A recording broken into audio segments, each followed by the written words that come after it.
안녕하십니까? 물질 추출론. 벌써 우리가 5주차 강의 지금 이제 시작이 됐는데요. 오늘은 5주차 강의 2차시 두 번째 시간입니다. 우리가 지난 시간에 물질 추출론, 용매 추출과 관련해서 그래서 같이 한번 이제 살펴봤고요. 특히 이제 용매 추출의 경우에는 A와 B라고 하는 물질이 혼합이 되어 있을 때 거기다 C라고 하는 용매를 집어넣어서 그래서 그 중에 우리가 목적하는 성분, 뭐 그냥 편의상 A라고 한다면은 A라고 하는 물질을 용매를 집어넣어서 그 용매에 녹여서 그래서 이제 분리해내는 그러한 공정을 갖다가 우리가 용매 추출이라고 이야기를 했고, 이러한 공정은 둘 다 A 그리고 B 둘 다 용액 상태인 용액 상태의 혼합물을 거기에 이제 C라고 하는 용매를 집어넣어서 그래서 그 중에 용액 중에 있는 A라고 하는 물질만 바로 용매에 녹여서 분리하는 그런 것들을 추출이라고 말씀을 드렸죠. 그러나 이제 실생활에서는 넓은 의미에서 반드시 이렇게 용액 상태의 혼합물에다가 용매를 집어넣어서 그 용매에 녹여낼 수 있는 물질을 녹이는 우리 조금 전문적인 용어로 추출만을 포함하는 것은 아니고 현실적으로는 고체 혼합물에 포함되어 있는 목적 성분을 용매를 집어넣어서 그 용매에 녹여내는 앞에서 우리가 배웠었던 걸로는 전문 용어로는 침출이지만 바로 이렇게 침출이라고 하는 부분들도 넓은 의미에서는 우리가 보통 추출이라고 하는 표현을 쓴다 라고 설명을 드렸었고요. 그럼에도 불구하고 실질적으로는 추출이라고 하는 것은 액체 혼합물에다가 용매를 집어넣어서 그 중에 목적하는 성분만을 용매에 녹여내는 이것을 추출이라고 이야기하는 것이 옳다라고 말씀을 드렸습니다. 자, 그래서 액체 혼합물, 즉 A하고 B하고 섞여 있는 액체 혼합물에 C라고 하는 용매를 집어넣어서 그래서 목적하는 성분을 분리해내는 추출 공정에 있어서는 A와 그리고 B 그리고 용매인 C라고 하는 이렇게 세 가지 성분들이 같이 포함이 되게 되는 공정이고요.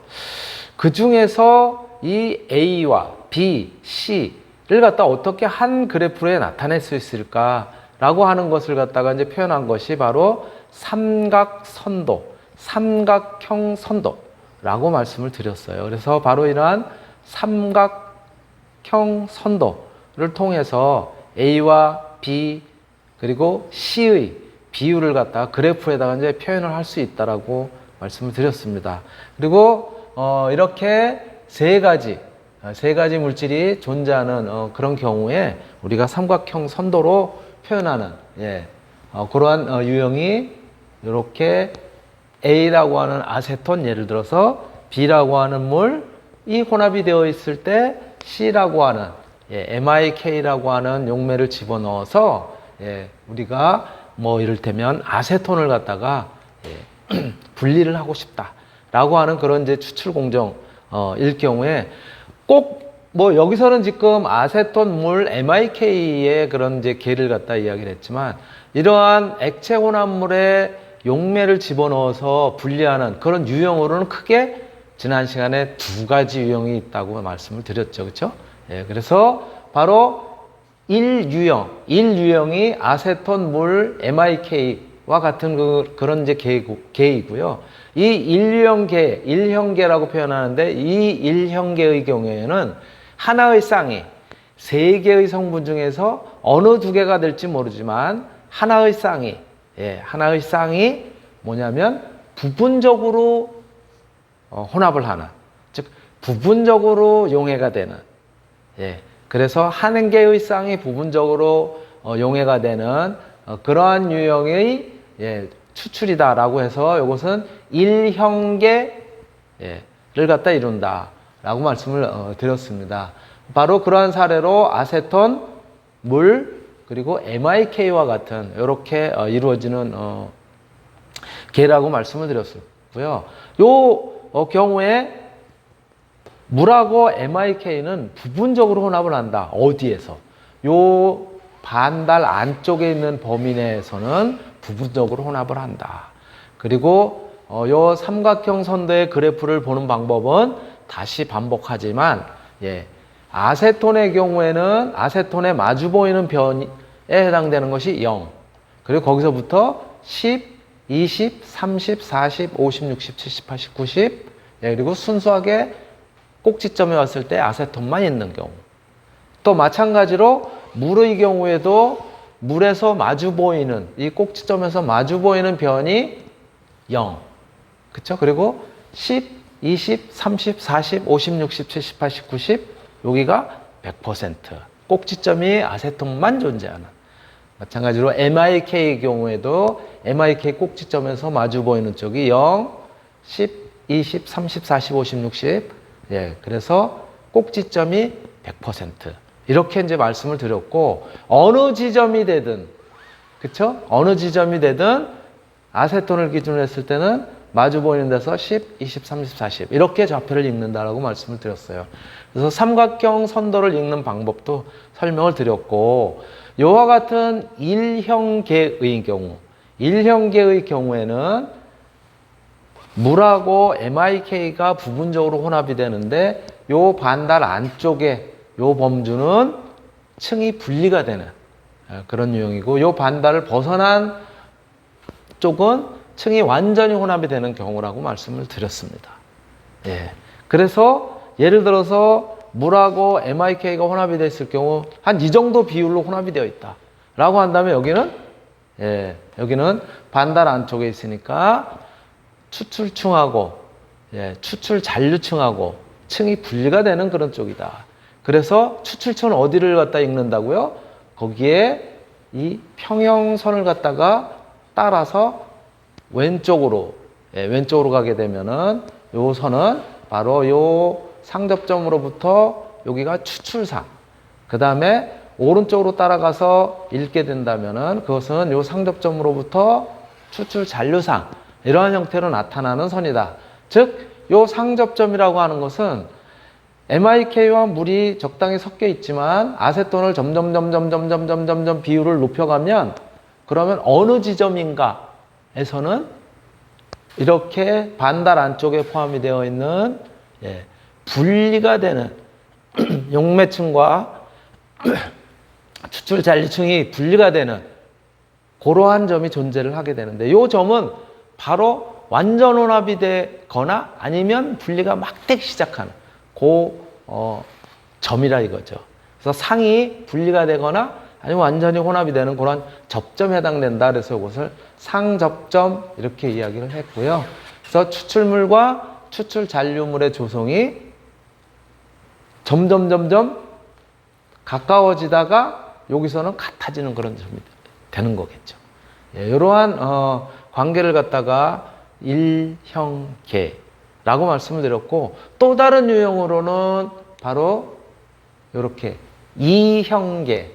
지난번에는 저기에 오타가 있어가지고 제가 이제 수정을 해놨는데요. 예, 이형계라고 하는 것은 예를 들어서 아닐린, 노말헵탄, 그리고 메틸사이클로헥산이라고 하는 이러한 세 성분이 같이 혼합물을 이룰 때는 이형계의 추출, 예, 그런 유형을 갖다 나타낸다라고 말씀을 드렸습니다. 즉, 이형계는 두 개의 쌍이, 세 성분 중에서 두 개의 쌍이, 즉 세 성분이 있다면 요렇게 또는 예, 요렇게 예, 또는 이렇게 어떤 세 성분 중에서 두 개의 쌍이 서로 뭐라고요? 부분적으로 혼합이 된다. 여기서 보시면은 아닐린이라고 하는 것이 헵탄과 예, 요 분홍색 안쪽에 존재하잖아요. 그쵸? 예. 이렇게 헵탄과 부분적으로 혼합을 하고, 또 아닐린이라고 하는 것은 MCH, 예, 메틸사이클로헥산이라고 하는 요것과도 부분적으로 혼합을 하는, 예, 그래서 요 아닐린과 헵탄, 또 아닐린과 메틸사이클로헥산이라고 하는 것이 두 쌍이 부분적으로 혼합을 하는 그런 유형을 보여준다. 라고 해서 이것은 이형계 이렇게 이야기를 할 수가 있다는 것이죠. 그래서 요 안쪽에 해당되는 것이 분리상. 막 용매를 집어넣어서 여기서 용매는 이제 예, 아닐린이 되겠지만요.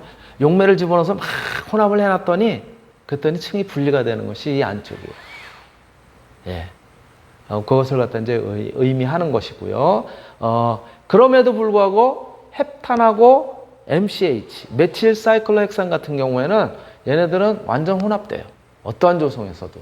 이 아닐린이 없다면. 예. 그래서 이렇게 연두색으로 표현을 한 것이죠. 예. 이렇게 말씀을 드릴 수 있고요. 다시 일형계, 우리가 폭넓게 추출 공정에서 많이 이제 활용을 하는 그러한 유형이 일형계예요. 어느 한 성분, 네, 즉 용매가 어느 한 성분하고 부분적으로 혼합을 하는 그런 유형인 것이죠. 그래서 다시 이제 일형계로 돌아간다면 예, 이런 유형이었었죠. 그래서 일형계 추출의 경우 예, 요 연두색으로 칠하는 것이 여기가 이제 완전 혼합. 그리고 이렇게 반달 안쪽에 있는 분홍색으로 칠한 쪽이 부분적으로 혼합. 이렇게 말씀을 드렸고, 그쵸?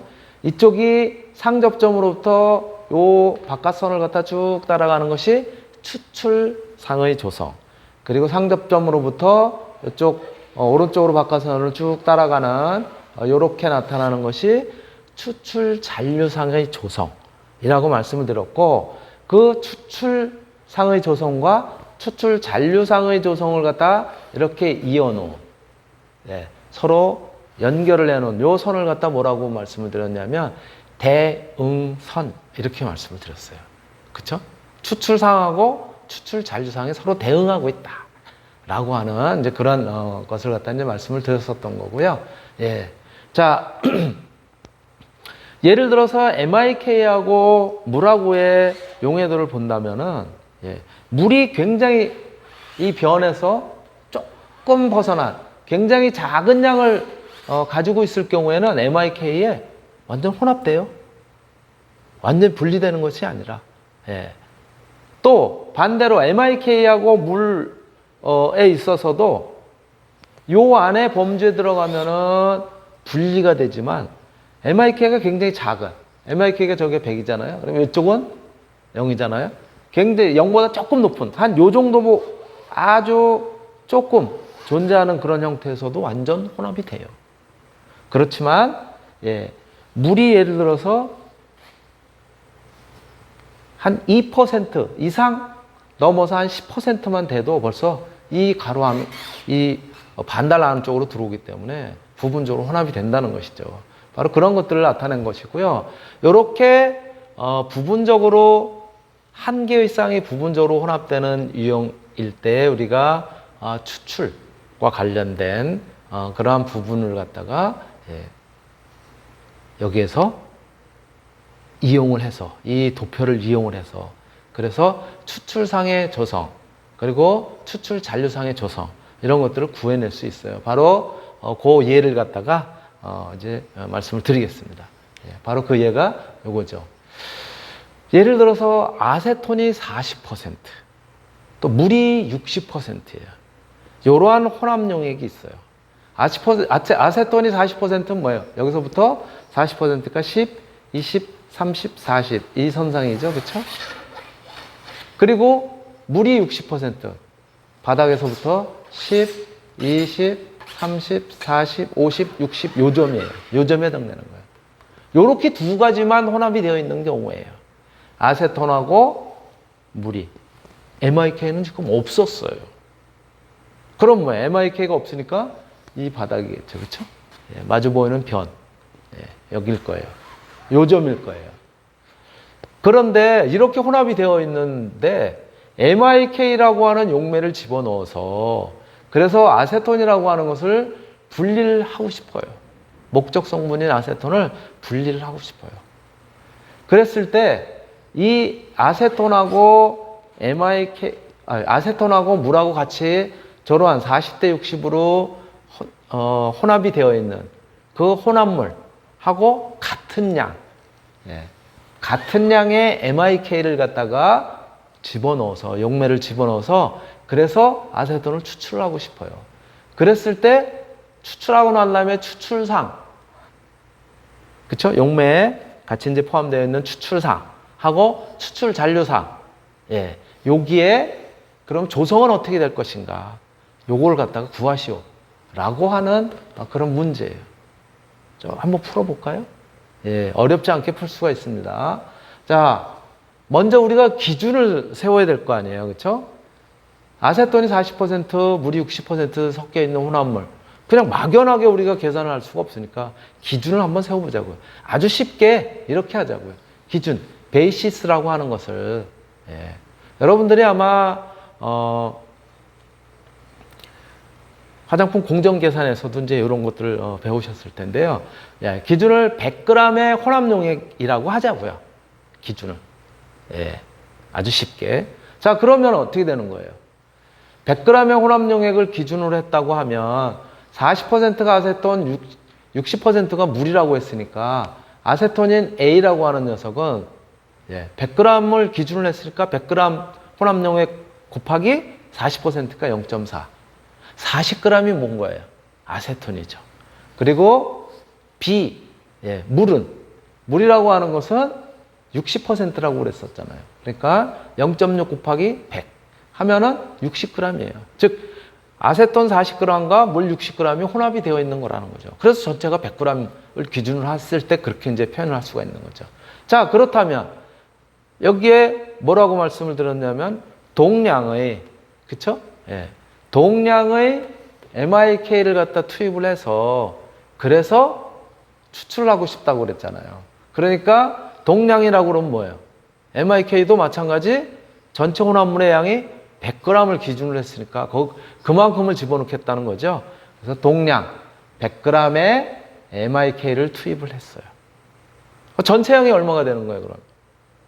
전체 양은 원래 혼합물 아세톤과 물 혼합물 100g에다가 동량 MIK를 100g을 넣었으니까 전체 양이 200g이 되는 거죠. 그렇죠? 그래서 투입을 하면 전체 양은 200g이 됐어요. 그러면 외형적으로 나타나는 비율, 조성이라는 것이 어떻게 되는 거예요? 원래 아세톤이 40g 있었고 물이 60g 있었잖아요. 근데 MIK를 집어넣어가지고 전체 양이 200g이 됐어요. 그러니까 외형적으로 조성은 전체 양이 200g 분의 A라고 하는 거는 40g 있었으니까 200분의 40은 0.2가 되는 거네요. B는 전체 양이 200에 60 있었으니까 200분의 60 하면 0.3이 되는 거죠. 자, 그러면 MIK라고 하는 용매는 100g을 넣었다며요. 동량인 100g을 넣었다며요. 그러니까 200분의 100 하면 0.5가 되는 거예요. 그렇죠? 즉 A는 0.2, B는 0.3, 그 다음에 S, MIK는 0.5의 비율로 나타나겠죠. 그렇죠? 외형적인 조성은. 자, 바로 이것을 갖다가 그래프에다 나타내면, 이 삼각선도에 나타나면 아세톤은 20%, 즉 10, 20, 이 선상들이 어디가 있을 테고요. 그 다음에 빈 물은 30이라고 했었죠. 그렇죠? 30%. 즉 10, 20, 30 요점이 되는 거죠. 당연히 아세톤과 물이 만나는 요점은 삼각선도에서도 뭐예요? MIK도 당연히 만나야 되겠죠. 그렇죠? 그런가요? MIK가 0.5라고 그랬으니까 50이라고 그랬으니까 10, 20, 30, 40, 50. 예. 그 점에서 당연히 만나게 되겠네요. 그렇죠? 예. 맞습니다. 여기에요. 이 M점에 해당이 되는 거예요. 그래서 이 M점이 뭐라고요? 외형적인 조성이에요. 그쵸? 같이 다 혼합을 해놓고, 즉 아세톤과 물이 40대 60으로 섞여 있는 거기에다가 동량의 MIK라고 하는 용매를 집어넣고 막 흔들었어요. 그러니까 전체 양으로 봤을 때 아세톤은 20%, 물은 30%, MIK는 50%인 고점이 이것이 외형적인 조성이에요. 그런데 보니까 뭐예요? 이 조성에 해당되는 건 이 반달 안쪽에 있네. 반달 안쪽에 있으면 어떻게 된다고요? 층이 분리가 된다고요. 어떻게? 추출층하고 추출 잔류층하고 분리가 된다고요. 그랬을 때 추출층의 조성은 어떻게 되는 거냐? 추출층은 바로 우리가 요 선을 따라간다 그랬잖아요. 그러니까 요 M점을 지나는 가장 이상적인 그런 평형선을 갖다가 긋는 거예요. 우리 주변에 있잖아요, 평형선이. 그쵸? 평형을 나타내는 대응선이라고 하는 것이 있었으니까 그거와 가장 근접한 유형으로 거기다 그리게 되면은 바로 요 C점이라고 하는 것이 추출상의 조성이 되는 거예요. 그쵸? 요 상접점으로부터 요 선을 따라간 여기가 추출상의 조성이 되는 거고, 추출 잔류상의 조성은 여기에서 또 평형선인 대응선을 따라서 요 끝에 요 점이 바로 뭐가 되냐면 추출 잔류상의 조성이 되는 거예요. 예. 그래서 추출상의 조성, 요 C점하고 추출 잔류상의 조성, 예. 요 점하고를 갖다가 우리가 읽으면 바로 요것이 추출상의 조성이 되는 거고, 요것을 읽었더니 어떻게 되는 거예요? 예. 아세톤의 경우에는 10, 20, 즉 0.2보다 크고 0.3보다 작고 0.25보다도 작은 점이죠. 0.231 정도. 제가 뭐 눈이 정확하지는 않지만 대략 그렇게 이제 볼 수가 있고요. 물의 경우에는 여기가 0이라고 했잖아요. 0, 10. 근데 10보다는 작고 0.5보다도 작아요. 그렇죠? 0.5에 좀 못 미치죠. 그래서 B는 0.043. 그렇죠? 요거는 비율로 0.05, 0.5가 아니라 0.05보다도 작잖아요. 그러니까 0.043. 나머지는 S. 그렇죠? S는 여기서부터 10, 20, 30, 40 쭉 읽었더니 얼마예요? 0.7보다는 크고 0.75보다는 작은 0.726. 이 정도 되는 거예요. 그래서 추출상의 조성은 요 점을 읽어서 바로 A가 0.231, B가 0.043, S가 0.726 이렇게 얻는 거고요. 추출 잔류상의 조성은 어디라고요? 요 끝에. 여기서부터 평형선인 타이라인을 쫓아가서 요 끝에를 갖다 읽게 되면 추출 잔류상은 A가 0.126, B가 0.848, S가 0.016 이렇게 읽게 되는 것이죠. 자, 추출상하고 추출 잔류상하고 어디가 A의 우리가 목적하는 성분인 아세톤의 농도가 훨씬 많습니까? A가 0.231이고 B는 0.126. 그렇죠? 여기가 거의 2배 가까운 정도로 많지요.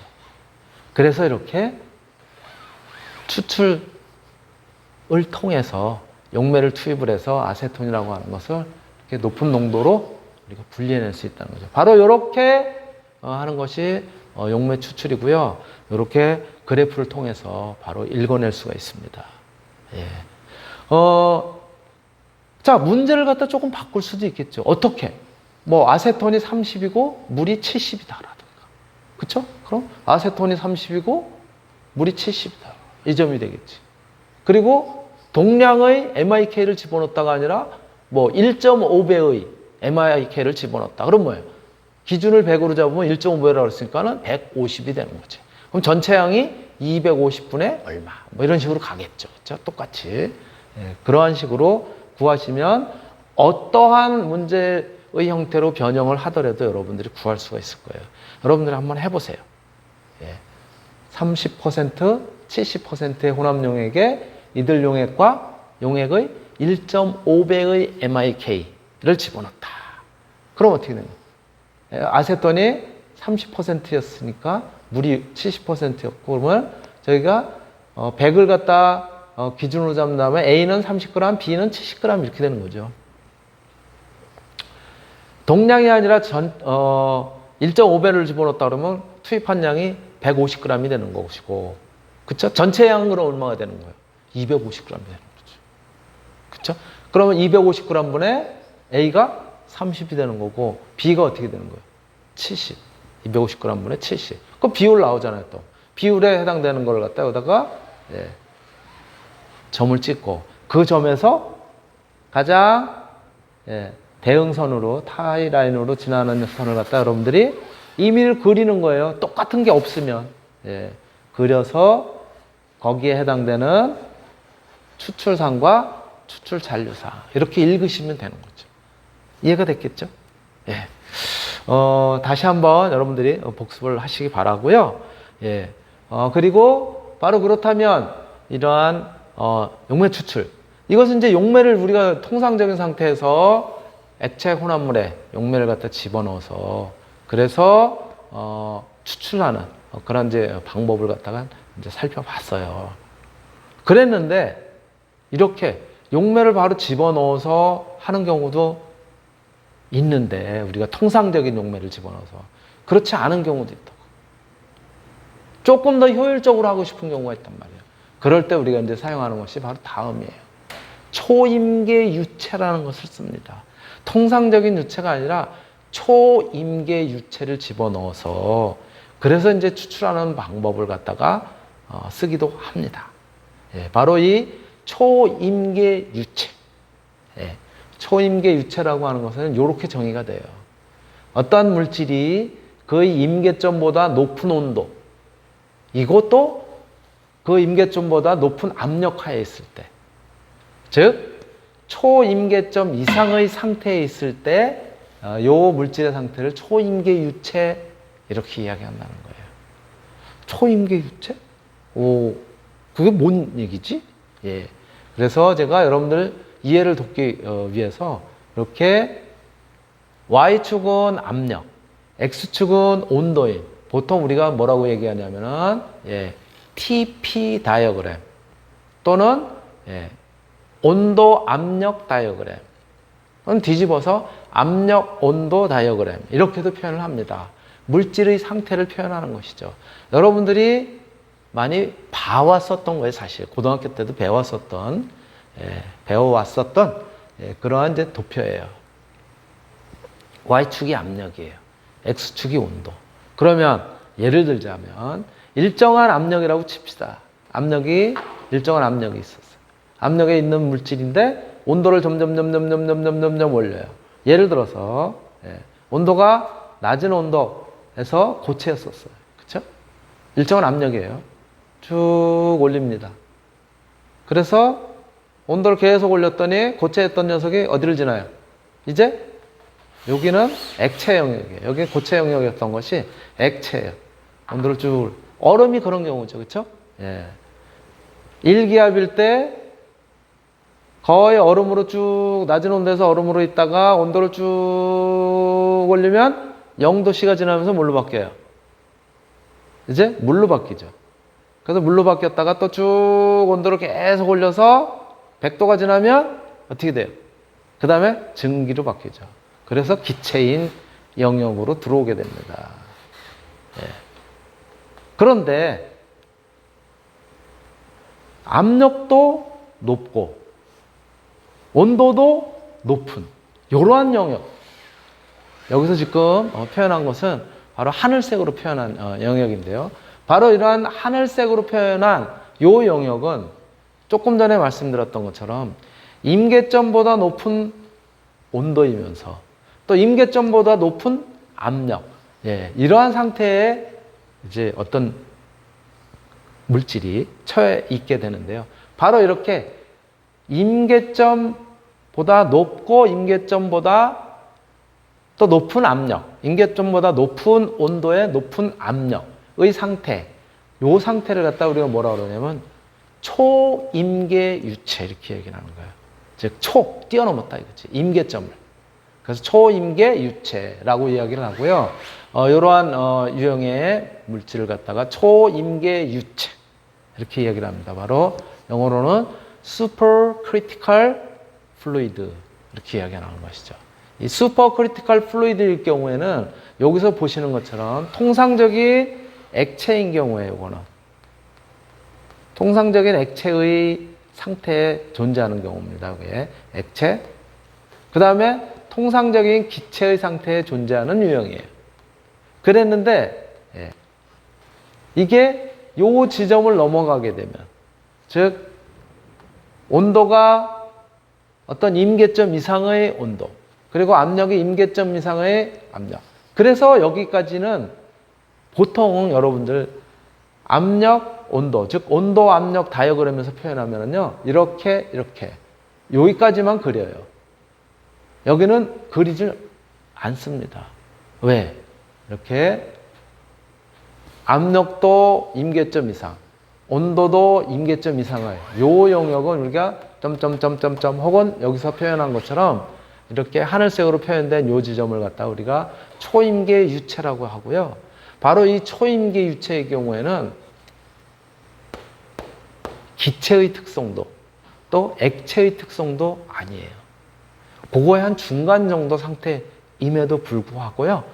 요 초임계 특성을 갖다 유체의 특성으로서 또 다른 그러한 이제 성질을 갖다가 나타내게 돼요. 바로 이것을 초임계 유체 이렇게 이야기를 하고, 바로 이러한 초임계 유체를 써서 그렇게 해서 우리가 무엇을 한다? 바로 용매처럼, 조금 아까 말씀드렸었던 용매 추출에서의 용매처럼 쓰게 되면은 훨씬 추출을 갖다가 잘 할 수가 있어요. 시간이 꽤 돼서 잠시 1차시, 2차시군요. 2차시 2교시 마치도록 하고요. 잠시 쉬었다 하겠습니다.